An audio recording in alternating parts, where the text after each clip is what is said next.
Welcome to another episode of Anyone Have a Pencil?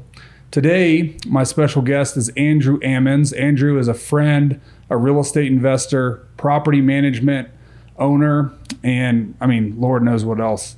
Marathoner, ultra marathoner, the list goes on. He also happens to be a friend and a business partner. Andrew and I originally met doing a land deal in the middle of nowhere, Texas. Truth. And now Andrew manages one of the largest property management companies in West Texas, and also happens to manage some of my rental property. Truth. So most of it. Most of this is a performance review of Andrew Ammons. See, every time I come over here, this is what this is. That's all it is. I thought I was coming to hang and talk, but it's a performance review. Okay. So how's it going, man? You're leaving town tomorrow to do a 50-mile run in the middle of the desert. Yeah. So, there's easier ways to punish yourself. I haven't found a better way to punish myself. I don't know why that started. You're in the property management business. That's a pretty good start. This is true. And when I did, when I did get into it, that was one of the things that I heard many people say, like, why would you get into that? Yeah. And I think you were one of them. I think I was the first person that told you that. So interesting how that works. Was that reverse psychology? Did you want me to do it? I know he's going to accept the challenge. Because he's dumb enough to run 50 miles of the mileage. Anyone dumb enough to run 50 miles in the middle of the desert with limited water supply certainly would be a good property manager. He's all in. Cool. I don't know, man. The running thing, I've had people talk to me before and say that they have these escapes. And some people escape, with going out. Some people escape getting their pilot's license. I've heard people tell me that. Yeah. Running is one of the only ways that I can 100% detach. Why is that? What does it do? Explain that to me. I've done like half marathons and triathlons and stuff like that. I just never enjoyed it. I understand like the physical, it's more of a mental thing. It is. Like once you hit a certain mileage, it's mental. Yeah. Anything over like 3 miles, I'm just like, I'm done. Yeah. So what switches when you're doing you get to mile 20, you got 30 miles left. What's the challenge there? What are you thinking? Well, I'll be honest. Like it is so what's the switch and why is that? Ultimately, those are the moments where I go into these conversations and negotiations with myself. Yeah. And I can tap into an ability that we all have as humans, but is that my mind tells my body what's about to happen. Mm-hmm. And I think that in business and life and so many places, that's a relevant piece of knowledge we all need to use and practice. Sure. And that happens for me when I'm out running. I've been by myself on those runs before, talking to myself, telling myself what's about to happen. And, we all have our struggle. We all have our stuff we go through. But for me, it's one of the things that carried me through one of the darker times of my life was being able to get out and go. And honestly, I think that everybody has a habit, right? Everybody escapes a certain way. I just feel blessed that one of the ways I found to get away was not drinking, was not cheating on my wife, was not doing a number of things. It was, hey, go out for a run, go do something like that. Yeah. So more productive, a little bit more productive, healthier. So I want to ask you more about that because, I obviously in a different format, but training for a marathon, I also trained for a bike race once upon a time that was like 200 miles in a day.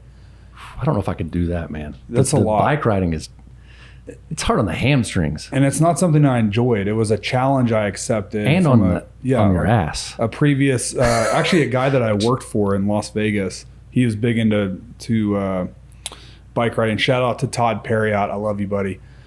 He was big into triathlons and then these like long endurance road races, right? Mm-hmm. And I made fun of him one day. I was like, yeah, you just like are looking for an excuse to like shave your legs. You made fun of somebody? I did, yeah. Okay. I said, you're just looking for an excuse to like shave your legs and like, have some alone time on a Saturday. And when was this? This was... How long ago? What was it, 2024? So this is probably 10 years ago. I'm glad to know you haven't changed. Yeah, okay. I haven't changed much. And he's like, you couldn't do it. He's like, it's so hard. And I was like, you know what? I'm going to do it. I literally went to the Trek store that day, like the bike store, and bought the cheapest, like stainless steel bike that they had, the heaviest bike that they made. I mean, it was aluminum. I don't know, whatever the heaviest material was, right? The hardest to move. Yeah, the hardest to move, and started riding it. And he's not wrong. I mean, it is so hard, and it's so much time, and it's so grueling. And then you mix that in with the running and the swimming and all of that stuff too. I started doing some like triathlon stuff. But what I did realize, to your point, is like your body tries to send signals to your head to stop. But your mind is so much more powerful than that you can tell your body what to do. And a lot of people get in trouble with that because your body can shut down. Right. You know, it's a lot of these endurance guys, like people like you know, David Goggins, all of these crazy people that run 250 miles in the desert. Definitely put me in that same category. Yeah, you're the same. you're the same. But I do think that that's like such a special place to have control over. And I got that in that, and you know, jujitsu and martial arts and things like that too, of like your body wants to quit because it's sending pain signals to your brain of like, let's shut this down, let's stop. And I think you get that in business, and you get that in things that come into your crosshairs as speed bumps and things that just get in the way of you ultimately finishing your race, right? Well, let's face it, like to get to any goal, anything worthwhile, it's an uncomfortable procedure. Sure. And your body, whether it's fatigue, whether it's fear, whether it's stress, it's going to send those signals to send you back to comfort. Yep. And so like for me, as a stubborn male, I have to find ways to discover that in me. Yeah. And so running and being an idiot and going and doing this mileage, which I don't do on a weekly basis, but that's just that's a way to continue to uncover that. Yeah. How do I keep pushing? And I think more people need that in their lives in general, male or female, right? Is something I think our society's become so immediate gratification and so soft and so comfortable. I mean, just living in a house that has air conditioning and heat is something they didn't have like, you know, 100 years ago. Your grandparents didn't have indoor air conditioning. Yep. It's created, and in me too, like I'm not, and you aren't either, you know, completely insulated from it, but we're sold a bill of fake goods every day because of this immediate gratification. Like we, whether it's Amazon that we can get something immediately, FaceTiming, me and you FaceTime each other frequently. It's like I can get Addison at any point in time. Yeah.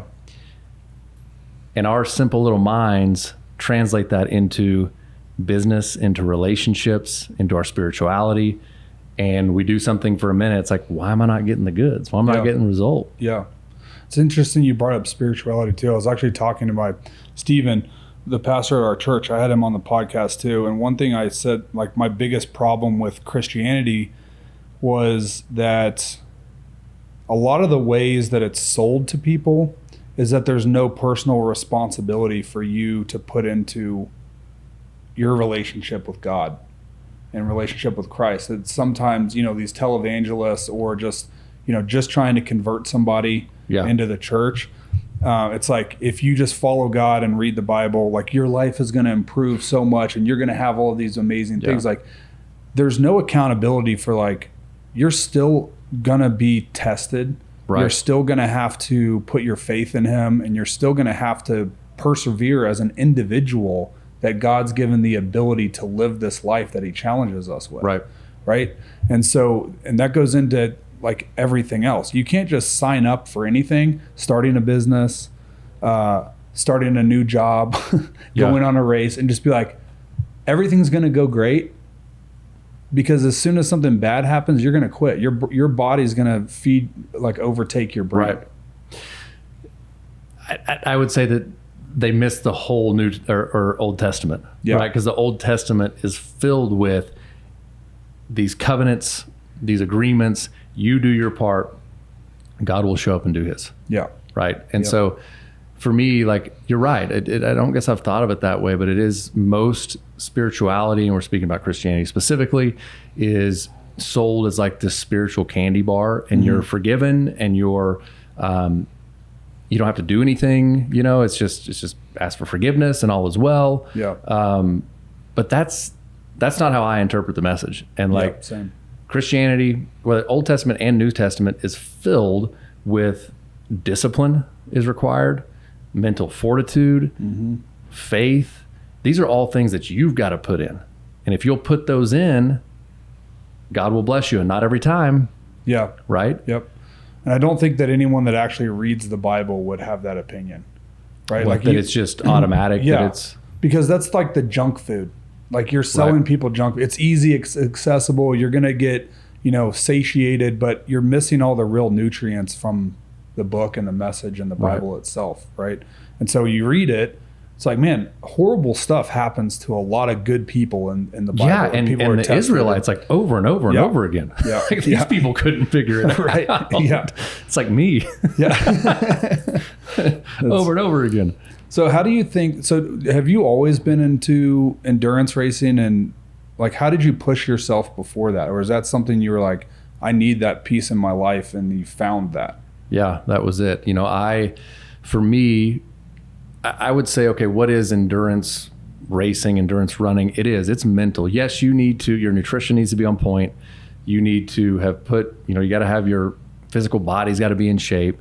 But like what we were talking about, I mean, once you get past a marathon, unless you're in horrible shape and you're eating horribly, it's a mental game. Yeah. And so for me, it traces back to probably 2020, 2019, when I had found myself failing over and over again to get past a financial threshold. Okay. My glass ceiling on my personal finances. Like how much you wanted to make or earn? How much I held in my bank account. Okay. I saw a pattern that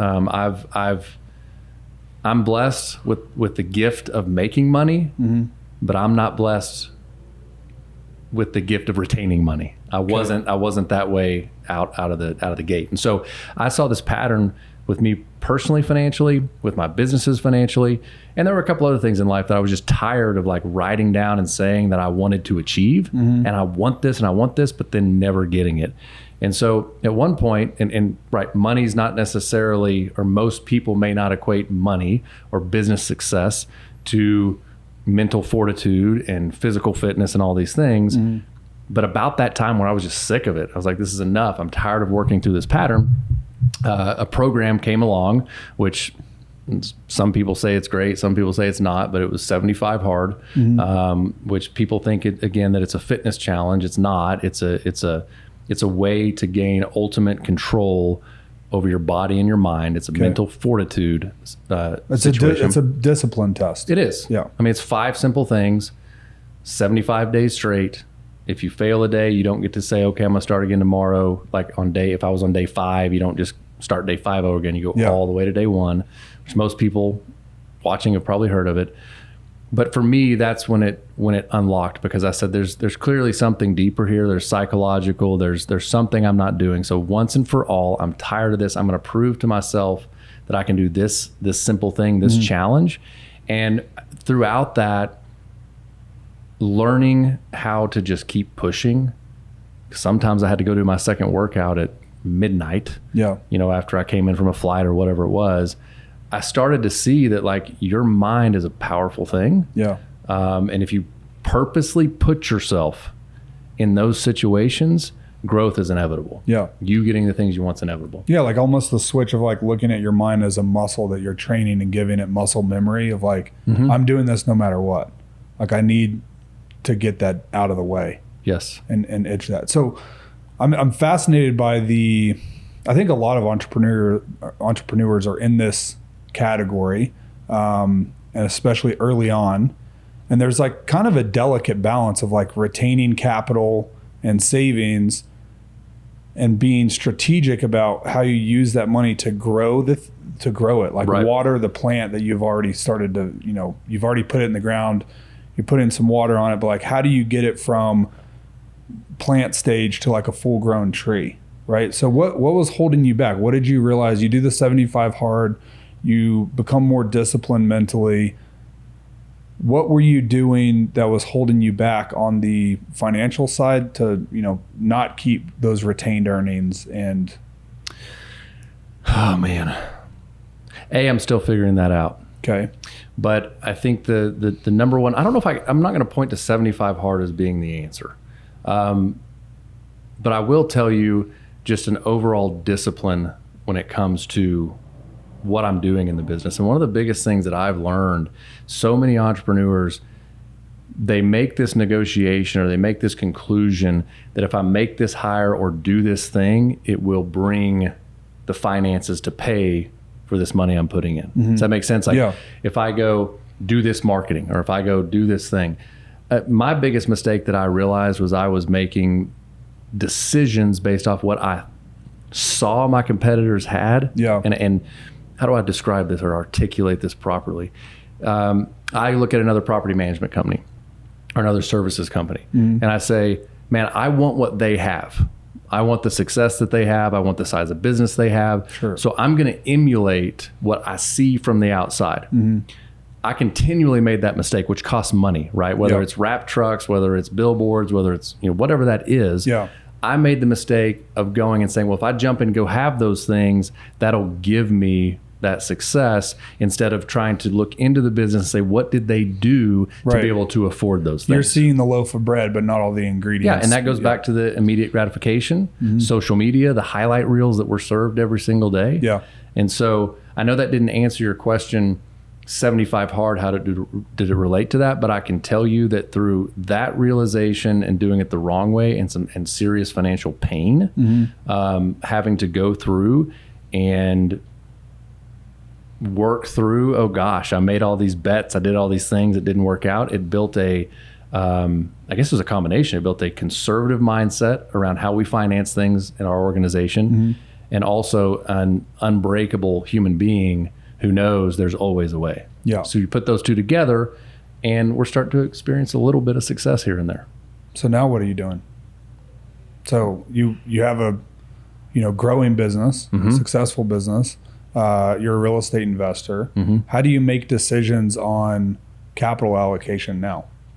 Well, I mean, most of what I'm doing is operational in nature.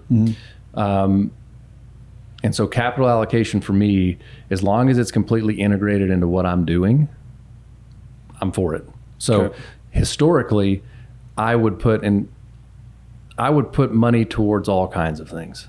And I was very, I bought into diversification, which I'm not against that as it pertains to my investment portfolio. My investment portfolio is diversified, but dream projects and all these things, I would put it anywhere, So you're talking about the difference between like vertical integration, which is everything that has to do with your specific, and then horizontal integration, which a lot of people get in trouble with, and entrepreneurs get in trouble with because you get entrepreneurial ADD. And you're like, oh, well, I've started this business. It's doing really well.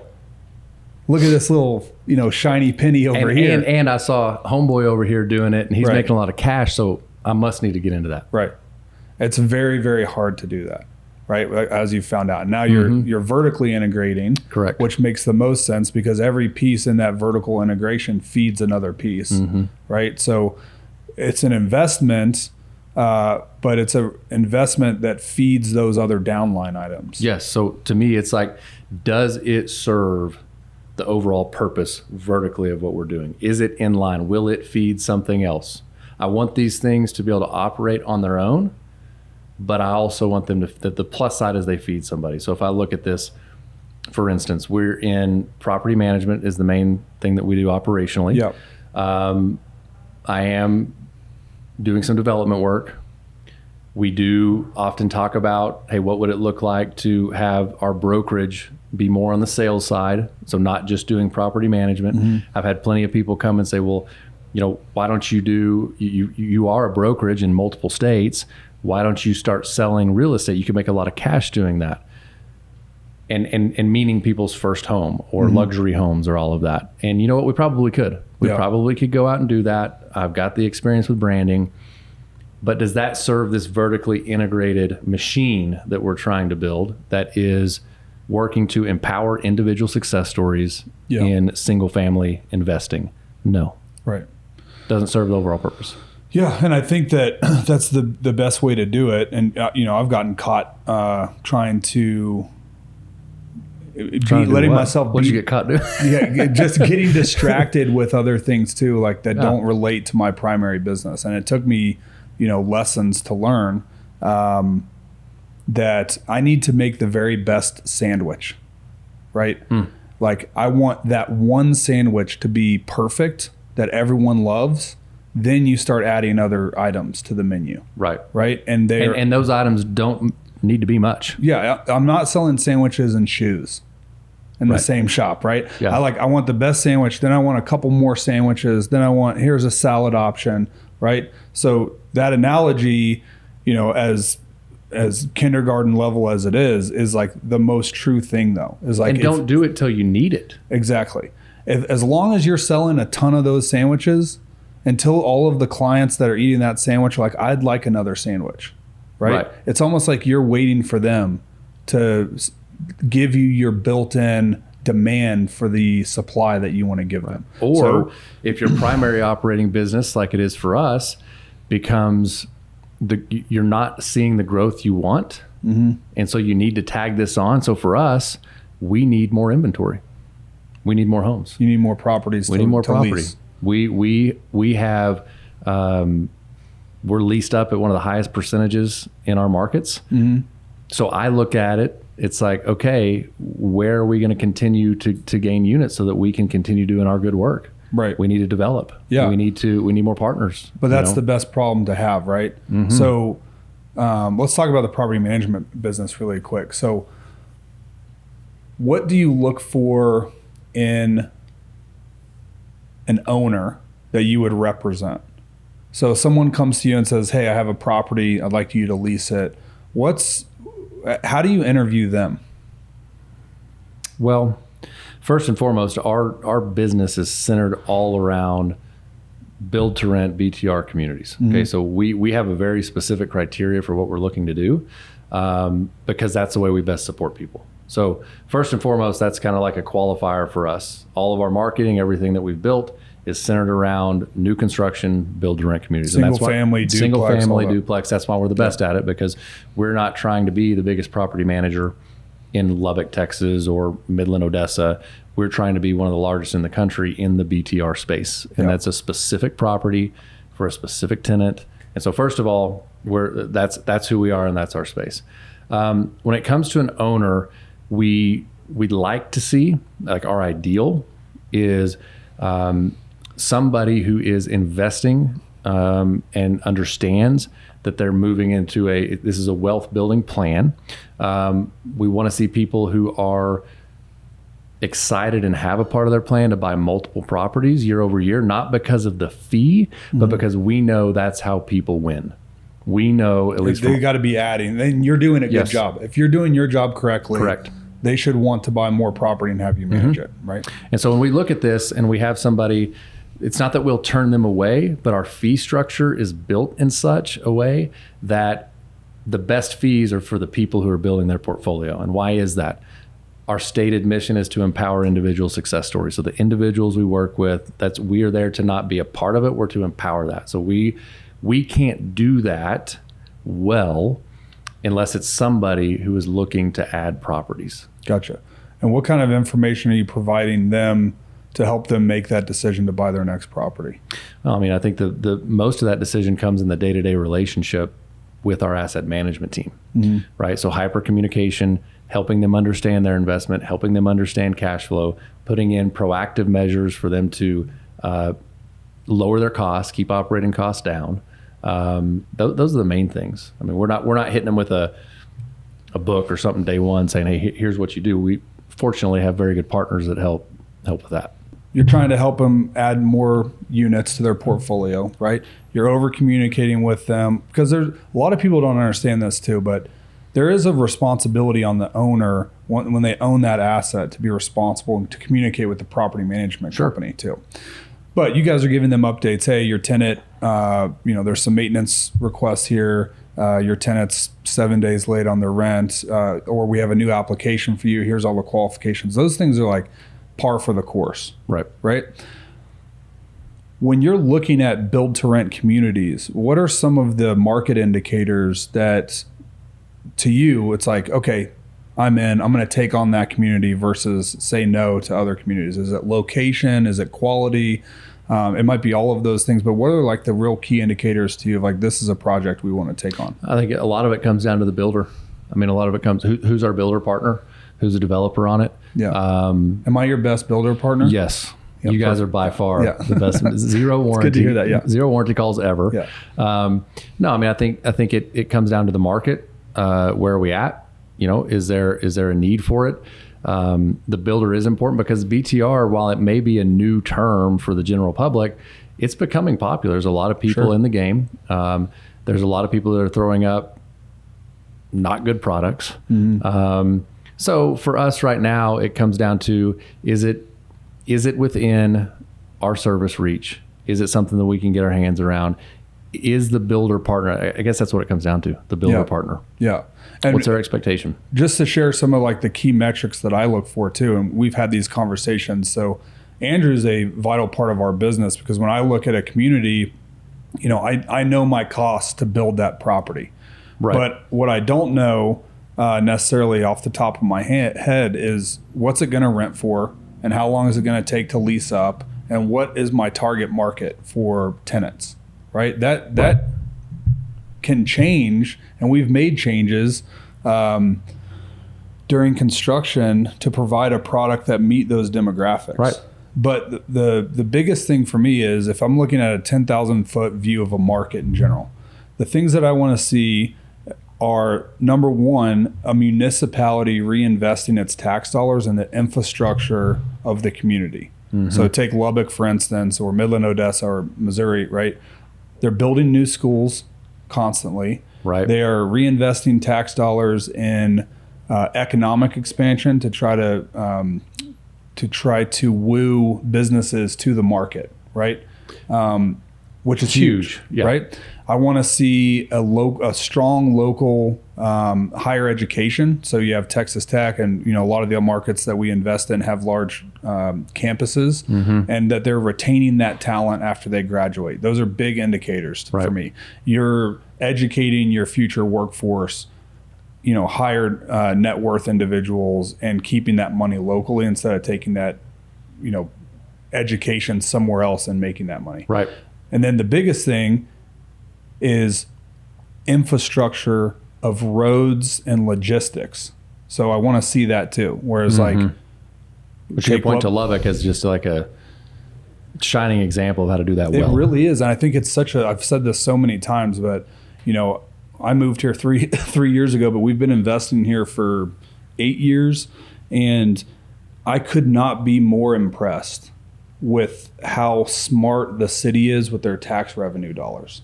It's so impressive. And like the last time I saw something like that was Las Vegas in like the 1990s, where they were building out the 215 around the city of Las Vegas. Okay. The city of Lubbock's doing the same thing here. They're building that beltway, expanding that, which is creating all these new pockets for businesses, logistics companies, everything to expand. And then that creates residential growth. And then you get a new high school, and then you get a new middle school. Well, which are popping up everywhere.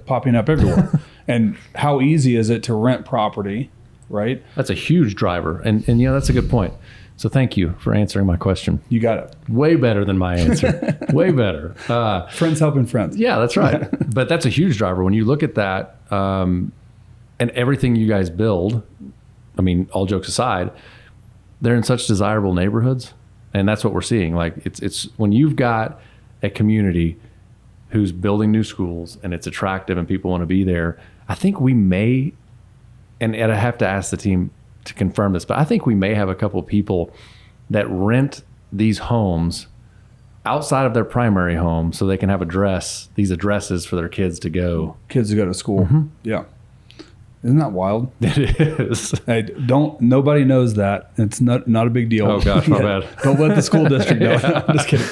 So on the tenant side, for the things I couldn't say. I think the number one reason you hire a property manager, and you can probably expand on this, but the number one reason you hire a property manager is you're entrusting somebody else to handle significant asset in your portfolio that they could handle better than you. And that goes into finding a tenant that's qualified, right? And then managing all of the phone calls that you get. I mean, you get that's an unbelievable amount of phone calls from tenants. Yeah. So we've got a system that a real person answers when you call us from our office, but we have to have layers. There's so many calls. I mean, we get calls into our office. Sometimes they roll over to an answering service, unfortunately. But what we've had to put into place, we have a live queue. We call it our call board. And the number of calls that hit that board on a day-to-day basis, and we have a 24-hour callback requirement. So we have, at the end of the day, we have a huddle. It doesn't matter, but the point is, yes, we get a lot of calls. Yeah. And when you're hiring a property manager, to me, we joke at the start about why would you do this? Because it is a beating. Yeah. Some days. Yeah. It's a thankless job.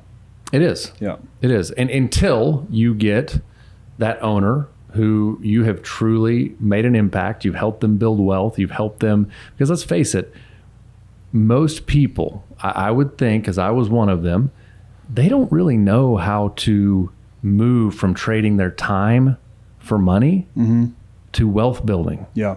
I mean, it's like this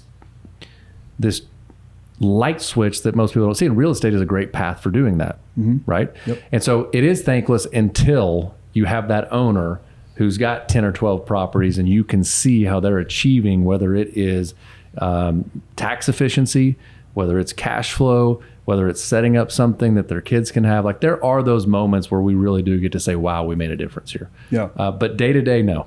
Yeah. It's not something you have people. Well, expand on that. You said, you have a 24-hour callback. I mean, I've interviewed hundreds of property management companies. We've worked with probably at this point in my career, 25 or more property management companies.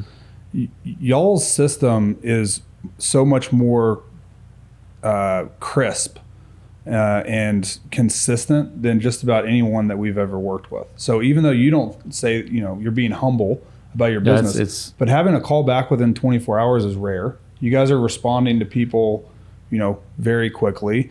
And one thing that I would say about wealth building and real estate by owning build to rent property is most people think that property is the thing that's going to make them rich.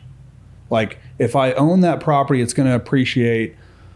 Well, none of that matters unless you pay attention to your biggest asset, which is your tenant.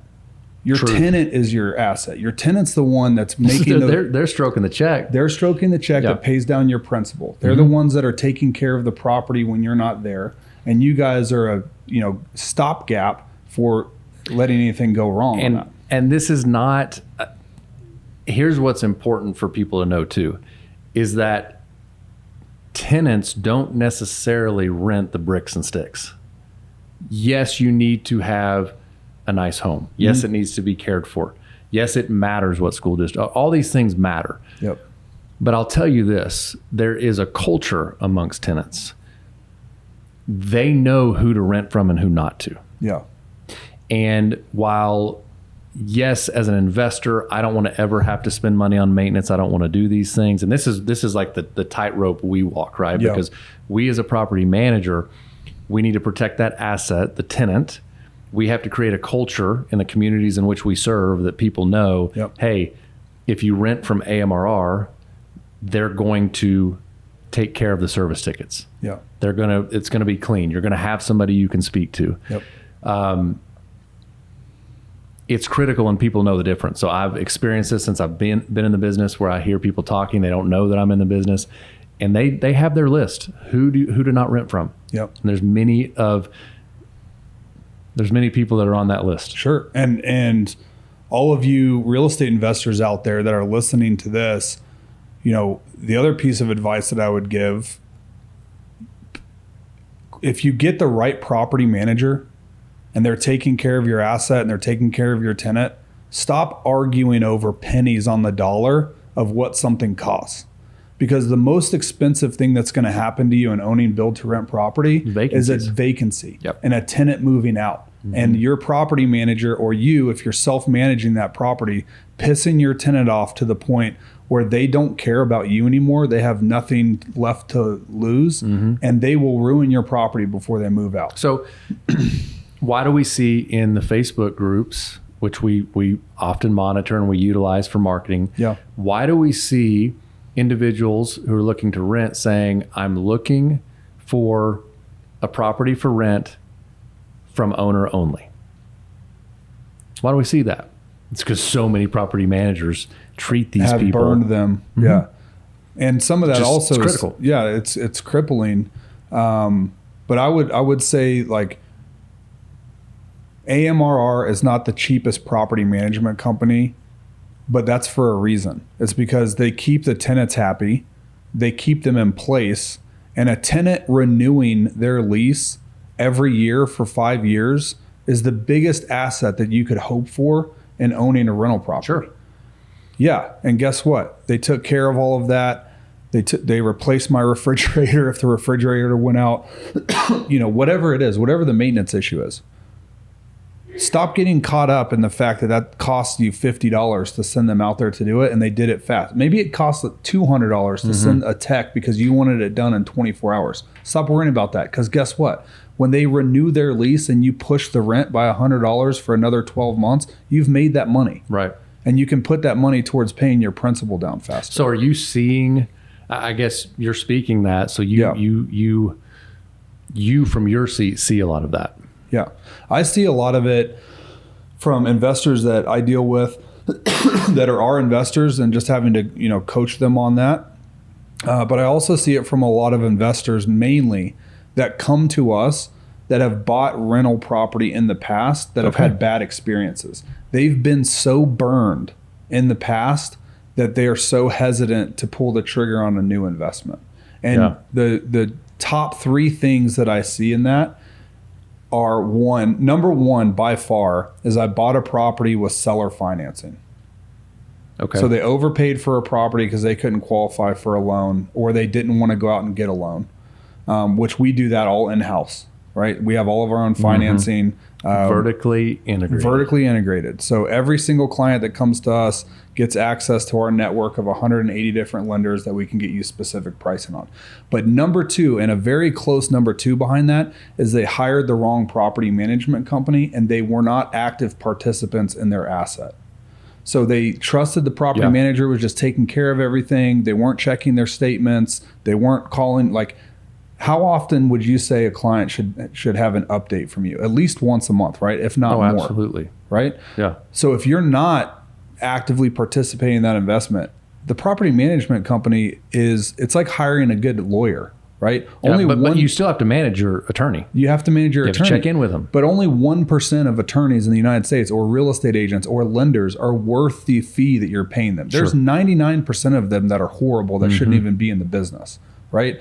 So if you're not managing them, you're stuck with a bad property manager, the chickens are coming home to roost. Yeah. Your tenant's moving out, you got a $10,000 make ready or whatever. Your property manager told you 4 months into, default that they hadn't been paying their rent for 4 months because you haven't been checking your account. Delinquency. Right? Yeah. So those are the number two things. The third thing that I would say is they don't understand the market that they're investing in. Okay. And so they have unrealistic expectations on who their target audience is for their property, good or bad. So they buy a property that's overpriced in the market. They think they're going to get rent for that in this certain price range. They didn't talk to their property manager, or their property manager sold them on, I can get that rent for you. Right. Well, how long is it? Like, time and distance is the biggest thing, right? Yeah, I could get $2,700 a month, but it's going to take 9 months to fill the vacancy. Yeah. If we do it at $2,450 right now, I can fill it in 30 days. I see that too. Like, I think that there has to be such synergy between the owner. Because see, here's the thing. Every investor, they have a different set of targets. They have different goals they're trying to meet. And I've seen it in leading our team that our asset management team, which is essentially the day-to-day customer service, they do a lot more than that, but for our owners, like they're assigned, hey, you have this cut of the portfolio. These are your people. But I've seen in the past to where if there's not a tight relationship there and they don't understand the investor's goals, Yeah. we'll make stupid decisions. Like we won't increase marketing spend to where we need to because we're worried that another owner over here freaked out over $5 worth of Facebook ads. Yeah. So it's critical for the investor as well as us, if I put myself in that seat, to understand each other's goals and operations. So again, we can empower individual success stories. We can meet each other where we need to be. Yeah. And I think what you're really saying there, if I could condense that, is like you're taking the time to understand your individual owners that you represent, instead of having a one-size-fits-all approach to property management. Right. Because it's so different. You're treating the patient instead of the symptom. Yeah, and I think that when it comes to property management, one of the biggest issues I see is, and going back to what we joked about, it is a high operational business. Yeah. I mean, this is not a game where you come in and you say, okay, I've sold real estate before. And I'm going to put these property under management and collect a fee. Yeah. There's an asset to manage. Yeah. There's a home. There is a tenant. We talk about the call board, but to me, like, you don't have any business being in the property management game if you don't have a way to set up processes and procedures. How did our calls come in? Right. How long does it take us to fulfill a service work order? Right. Do we have a counter? Do we have a target? How many days should that take? Right. And so these are all things that I see, is like when you're picking somebody, who's running the show? Is it a broker? And nothing against brokers, but do they have somebody in place who's an operator? Right. Yeah. It's kind of important. I couldn't agree more. And it's, I think a testament to AMRR and the property management company that you've built too. That you have those in place. I mean, obviously the highest level of that is you look at like an Amazon service center. Right? That is all operations. The products are given to them to sell. Right? So it comes into a warehouse. Their fulfillment, right? Their whole job, you're in the same business as Amazon. Think about that. Your whole job is fulfillment. You're not building the property, right? Nope. You're not buying the property. The property is given to you to service, and the owner is, you're counting on us. Yeah. So you have to have those operational tightness that's required to run that, especially on the level that you're running at. How many properties do you have under management, or doors do you have under management right now? Well, we're only 730. We'll be just shy of 1,000 by the end of the year. Okay. So let's say 1,000 properties, which is how many owners? 250, 300 owners? Yeah, probably 300. About 300. We have quite a few single unit owners. Yeah. That we're hoping will continue to grow their portfolio. So you mentioned that earlier too. You have an extremely high occupancy rate. Mm-hmm. You interview your clients, which I think is also important. They're interviewing you, but you need to be interviewing them too. Right. Of like, hey, set the right expectation. I need to get to know you. Mm-hmm. How can we help you achieve these goals? So what's next for your property management company? How do you grow that? How do you bring in additional units? And what markets are you looking at, or who are you looking to represent? Yeah. So, I mean, the number one way is growing by one door at a time. And that's through ensuring that our current investors are successful, because that's the game, right? Like I said, we want them to buy more. So we do that. We have some other strategies that we're deploying to pick up one door at a time. But long term, what we want to do is continue to partner with people like you, with the builder developers that we are up in Arkansas, Missouri, going into Oklahoma. So for us, it's just continuing to build relationships with people who are either doing one of two things. They're either the builder developer that is building with maybe a GP partner or somebody, and they're going out and building, holding these, or continuing to find people with matched values that we can support them, and we can be the group to do it. I love that. Why are you so specific on the build to rent, new construction, single family? Like, why is that the niche? And then also, what do you see the market doing? Where do you see it going? Well, so number one, why specifically that niche? So that we can do the same thing over and over again. So we can build the same sandwich. I mean, that's really what it amounts to. If I look at, let's just say Lubbock, where we're physically sitting today, all of our marketing processes and everything are built around being able to market at a community level. That doesn't mean that an individual property doesn't get its own attention, but our machine is built that way. Okay. If I'm managing collections of property, let's say I've got a couple BTR communities, but I've got a random property on 46th Street. Yeah. Well, all of our internal processes, they don't work. That's like the machine runs like this, and then I got to do this little one-off. Yeah. So that's part one, is if we can build everything from our marketing to our application process to our maintenance processes, think about that. Yeah. You know, we're so streamlined when it comes to, and this is not a plug for AMRR. If anybody's listening to this, and as we have this conversation, it doesn't have to be about AMRR. It can be about how are you operating your business, and do you have the courage? Totally. Because I didn't when I was young in business. Do you have the courage to pick a lane and go hard in the paint? Yep. Right? Because we don't. A lot of times it's fear-based while we get because we're horizontally integrated. Yep. Because we're fearful that one way we pick's not going to work. Absolutely. You start finding excuses why, the grass is greener on the other thing. Yeah. And yes, so it's a hard decision to make. Hey, we're not going to take on owners that are over here and over there and over yonder. But I just said over yonder. We in Lubbock, aren't we? Yeah. Are you in a bluegrass band that I'm yes. not? Yeah. That's what's taking up my time and what it's taken so long for me to get here. You got to grow that beard out a little bit further. Yeah. So where do you see this market going? I mean, I can give you my 2 cents, but from the property management side, what are you seeing from, clients like myself that build to rent, but also owners? Is the market changing? What's shifting? Like what's new? What's next? Man, you can speak probably to a much more micro level than me.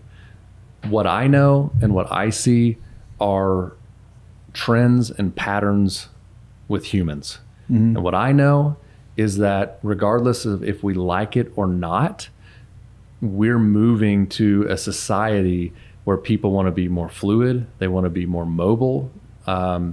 This idea of the American dream of buying a home does not have the same impact on younger generations. Yeah.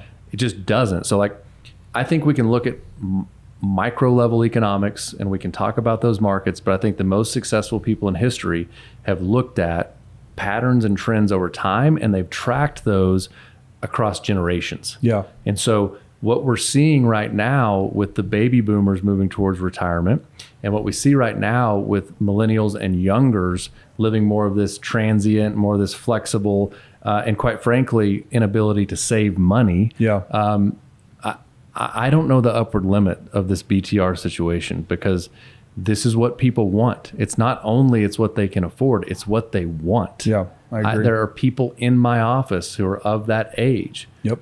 Who would rather have $20,000, $30,000 in Bitcoin, right, than putting it into a home. It doesn't make any sense to them. Sure. So it's not just people who are in transition towards buying. These are people who never have any intention to buy. Yeah. And I think that's such an interesting point too. And like you said, the American dream of owning a property with the white picket fence, and for our parents and for our grandparents, that was the biggest investment that they ever made. Right. And today, if you came and talked to me and asked for my financial advice on how to get involved in real estate, I would try to talk you out of owning a primary residence.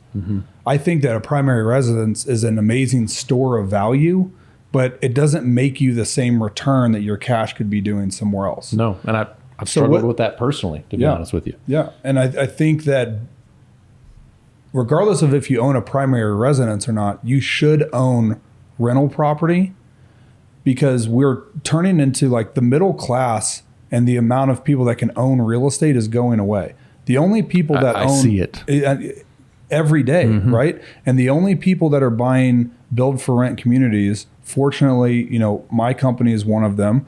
You have BlackRock. You have the largest funds in the world buying up Look where they're going. thousands and thousands of rental properties. So what you're going to have is a divergence of the people that own real estate and the people that do not. Whether it's your primary residence or not, you have to decide if you want to be one of the tenants or one of the landlords. That's really what it comes down to. That's such an interesting thing to think. Right? It sounds very dark. Yeah. But it's the truth. Right. And we don't make the rules to the monopoly board, right? All we Right. can do is play them. And I'm telling you right now, you want to be one of the landlords that owns a piece of dirt in America. Yep. Even if it breaks even, you want to own it. I mean, so I'll get real with you on something like owning real estate. It saved me.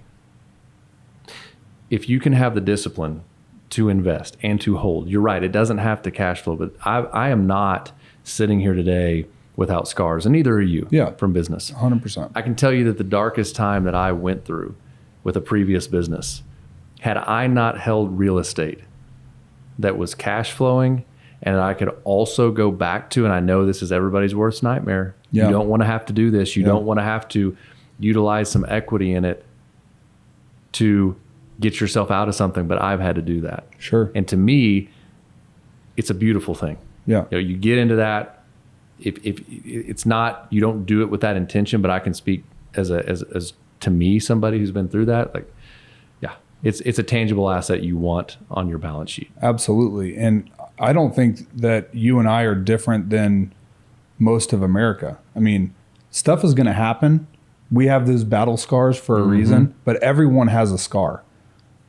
The difference is, do you have the ability to access additional equity somewhere else? Or That's do you right. not? That's exactly right. Exactly. So which side of that coin do you want to be on? Yeah. So, I mean, I think that's where the future is as well. I think, you know, I've said this multiple times, but there's a shortage of somewhere between, on the low end, 7 million, and on the high end, 14, 15 million homes in America. Is that the number? That's the number. Isn't that insane? It's nuts. And so affordability is not getting any cheaper. You drop the interest rate one time. Let's say everyone's saying September they're going to drop the interest rate. Okay, do that. What's going to happen to pricing on purchasing property? It's going to go up again, right? So you're going to have more renters. You have a lot of immigration happening, whether legal or illegal immigration. Those people have to live somewhere too. We're not even accounting for that in those numbers because we don't even know what the actual number is. The inflow is. Let's say it's 18 million people. Where are they living? Oh, and I don't mean to turn us here, but like, speak to the affordability of the building, because like now, you look in the past, it was apartments, right? But there's been something that's changed that you may be aware of that I don't. But like, these build to rent communities can be built for an affordable price to where we can keep rents in line. Like, that wasn't a thing. Where did that come from? I mean, I'm just like I'm riding the wave. Yeah. So I think a lot of that came from COVID, to be honest with you. I mean, I don't know like where to put my finger exactly, but what I saw in COVID was a mass exodus from large metropolitan areas. So and that's going to continue. And I think that's going to continue with work from home and people starting their own businesses during COVID. Right.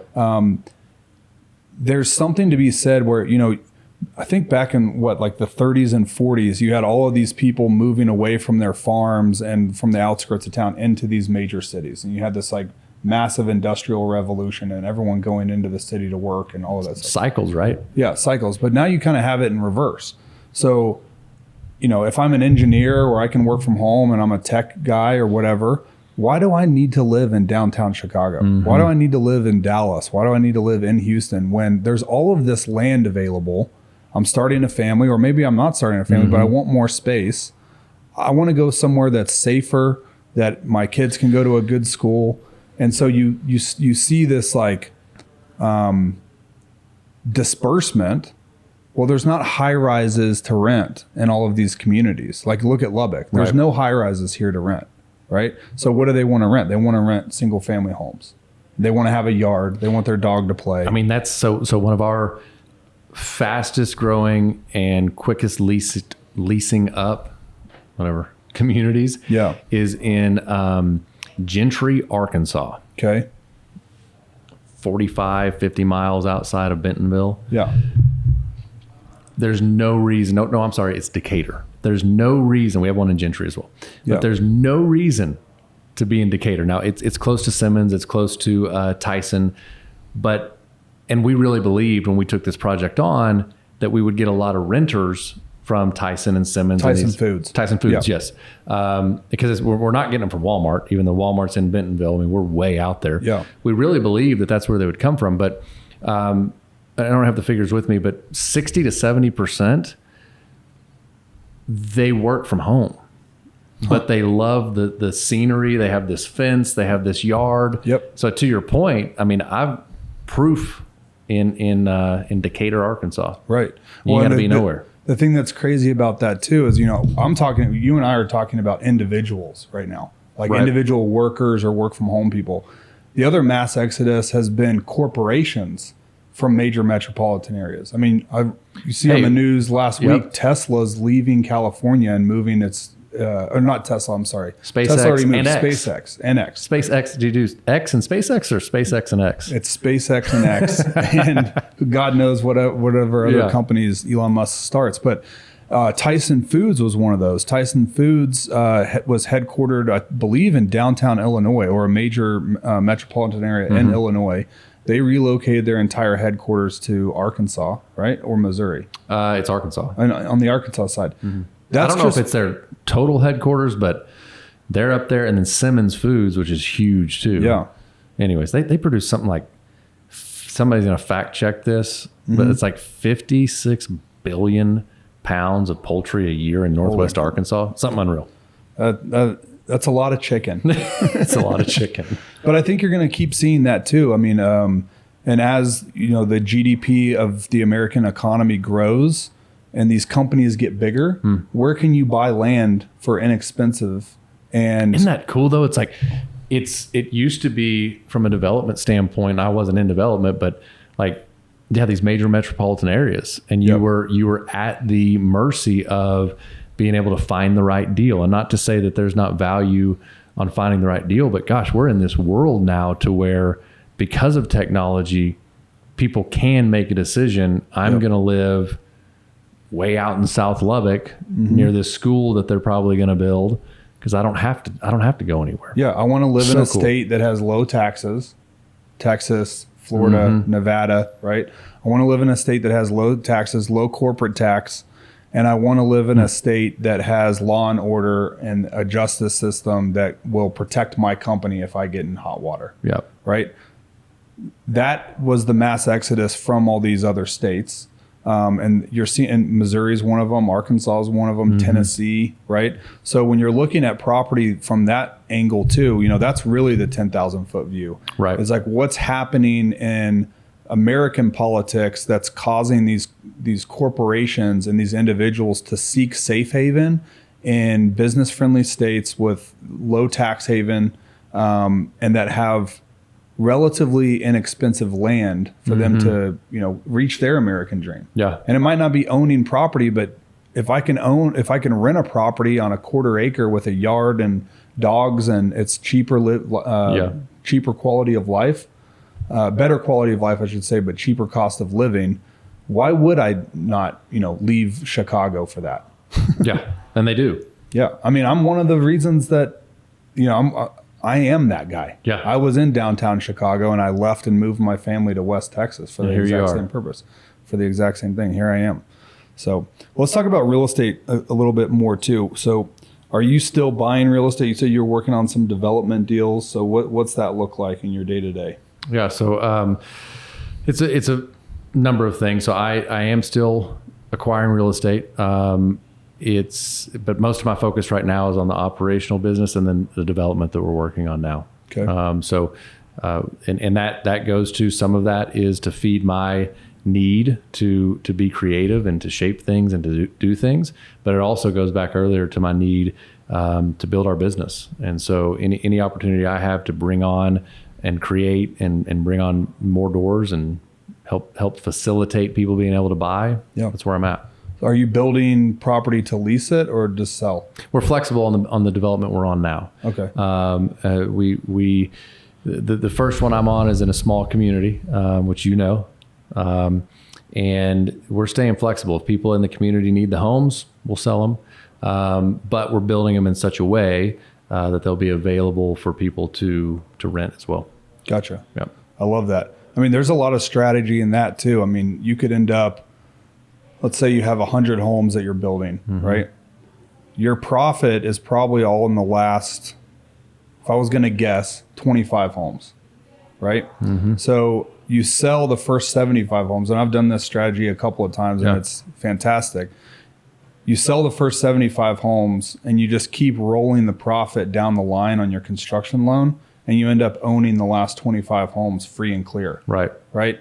Well, from there, you lease them, or you refinance those out, right? And you sell those. You know, it's the last phase of the community, so you can increase the price to the highest price point, hopefully.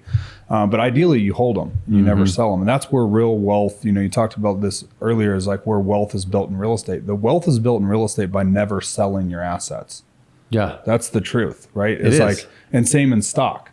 So instead of selling, which you pay taxes and capital gains on, right? You utilize the power of refinancing. So if you refinance that property, you pay zero taxes on that. This is the piece too that I missed early on, the power of refinancing and how you can continue. Because for me, that was something also, I've told you many times before, my background is construction services. Yeah. And I told you after knowing you for a short period and listening to your story, where you've come from and the projects you've done in the past.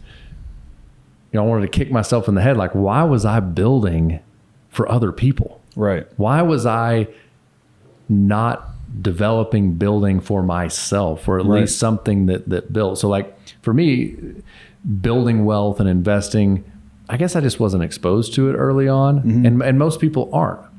Right. But the point in that is, I look at it from a standpoint as why don't we start this sooner? You know, why don't we get into that? And I lost my complete train of thought. I was going somewhere with that, and it was going to be good. That's all right. No, it's not. Well, so on that community, you know, there's options there for that. And where was I going with that? I don't know. It'll come back to you. We'll bring it back up. Yeah, it needs to. And the other crazy strategy around that too, like as you're building your real estate portfolio and your wealth with that, one, don't ever sell anything. You 1031 it, you refinance. Got it. What do you got? No, good. No, go for it. My point was, that wasn't something that was in me from the beginning, and it was something I really had to help train my wife on. Why are we buying something that we're not planning to sell? Why, you know, with stocks, like why in the world, what does that do for you? Right. And I think that people need to realize when it comes to investing, yes, cash flow is great, and we do invest for cash flow. But the long term is we're building wealth. Yep. Two different things. Absolutely. And the other thing is you're protecting wealth. So one of the biggest advantages, and you know, I'll give you an example here in a second, but one of the biggest advantages of real estate itself is not only can you store your cash somewhere that's building equity and use financing. Smart debt is great debt. I mean, me and my wife have, I don't know, $15 million in debt, and we have $30 million in assets. So being smart with that and never selling. I can access that $15 million in equity whenever I want and not pay a single dollar in taxes on it.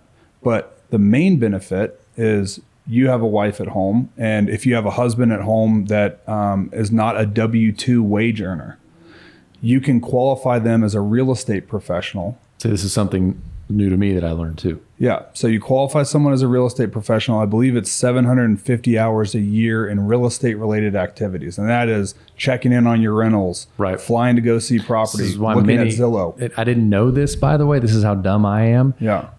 I didn't understand why so many wives were being put on the phone with our asset management team and why they required a certain amount and a certain type of check-ins. Well, absolutely. They're getting their hours. So what you don't know. We love it. Right. And so what most people don't know, you qualify your spouse, your non-W-2 spouse, as a real estate professional. So if you're a doctor or a business owner or, you know, working at Google or whatever, you're making $500,000 a year, you're paying probably 40% in taxes to the federal government, right? So now that $500,000 is $300,000 take home. That 200, and that's, you know, I'm just using round numbers here. But if you qualify your spouse for that and you're building property or you're buying rental property, you can immediately accelerate the depreciation on those assets to pass through the losses to your non-W-2'd spouse as a real estate professional and wipe out all of the tax liability that you otherwise would have given the U.S. government. So think about that from both sides of that. So my $500,000 is losing $200,000 to, Joe Biden every year, right? Now I get to keep that $200,000, right? So the check that I would have spent writing it to the U.S. Treasury's office, I'm now using as a down payment on property to offset my income. Yeah, that's insane. It is. It's mind blowing how many successful investors don't utilize these tactics. Yep, it really is. So the caveat of that is that you have to be in it for the long run, right? And so that's when you use the 1031 strategy. So never sell the property, refinance it whenever you can, and pull cash out when rates are, beneficial to do that. Keep acquiring those, and when you do sell property, 1031 that into the next asset. Right.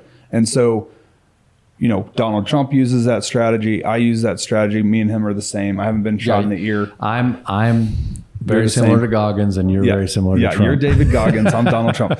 But the beauty of that is those are assets that provide you cash flow, right? And if you never sell them, it's lifelong equity that your cash flow is only going up, because what's one thing rents are going to keep doing? They're going to keep going up. And what's the one thing? And taxes are going to go up. Like if you look at the amount of inflation that's happening right now, the only way to counteract that is that GDP has to grow enough, or tax revenue has to increase enough to offset inflation. Yeah. So one of those two things has happened. Most likely both of those things are going to happen. You have to protect your dollar from taxes. And I would rather put that into property that I own than write that check to the U.S. government any day of the week. That's the real wealth building idea there. And, loosely related, if you're getting into real estate, owning a single family or a duplex or something like that also gives you just like maximum flexibility too, right? Absolutely. I see so many funds. I see so many things. And I'm not against them. Again, every investor has a different plan and a different target, different goals. Yep. But I see a lot of these, Uncle G, Grant out there doing Grant Cardone. Yes. Doing his funds. And we have a lot of people out here doing this. And I guess if you're entry, if you don't have enough for, to get financed and all that, maybe that's a good path. But flexibility in owning one unit as opposed to owning like a single family home, as opposed to a piece of a multifamily project that you can't get out of or you can't refinance when you need to. Yeah. I don't know. I feel like this BTR wave that we're riding, that we're blessed to be a part of, and it's where we're going. Yeah. And I think so. Just for, full disclosure too, I mean, I think those funds can be extremely beneficial. Right. And some funds you can set up that the depreciation from the real estate itself gets passed through to the equity owners. Okay. Right. So you can get some cash flow and some of that depreciation. But what ends up normally happening, one, somebody else is making that decision for you. Right. They're making the decision on the assets. They're making the decision on when to refinance. Blah, blah, blah, whatever. What normally ends up happening is if you're getting the depreciation passed through from the fund, it's being offset somehow with the cash flow. So you're making less on the cash flow because you want more of the tax depreciation, or vice versa. The beautiful part about owning it yourself, instead of hiring someone that makes all the decisions for you on the asset, hire the person that makes the decisions for you on the rental side, the property manager, right? That's why your job and your role is so important. It's like, that is the key in the recipe, is like, hire the right property manager.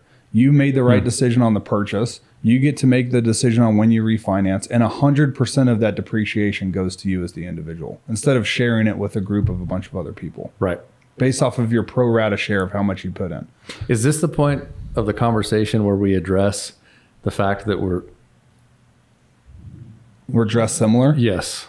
Because with the legs crossed and like the shoes almost touching, like I became very uncomfortable with this. Like, why'd you get uncomfortable? Well, I don't know. I can go back to it if that's what you want. Andrew's basically making fun of me because I told him I would never own a pair of these shoes. Yep. But I'll have you know they were 50% off, and so I bought them. Yeah, you're such a bargain shopper. I really am. I walked in. Everything around you is bargain shopping. Yeah, I'm like the flea market king. That's where I shop. Some of that though is because I was so ignorant when it came to shoes. I really believed like the Jordans and all that. I thought they were a lot more expensive than they are. Yeah. And then turns out I was the asshole. Yeah. Well, I appreciate your time today. Where can people find you and access your company? Yeah. You can find me on Instagram at, I think it's Andrew C. Ammons. Okay. And then AMRR Group is the real estate firm that I operate. AMRR Property Management is our property management company. And that's at amrrpm.com. Awesome. And we'll put those links in the episode description. Appreciate you joining us. This has been Anyone Have a Pencil. See you next week.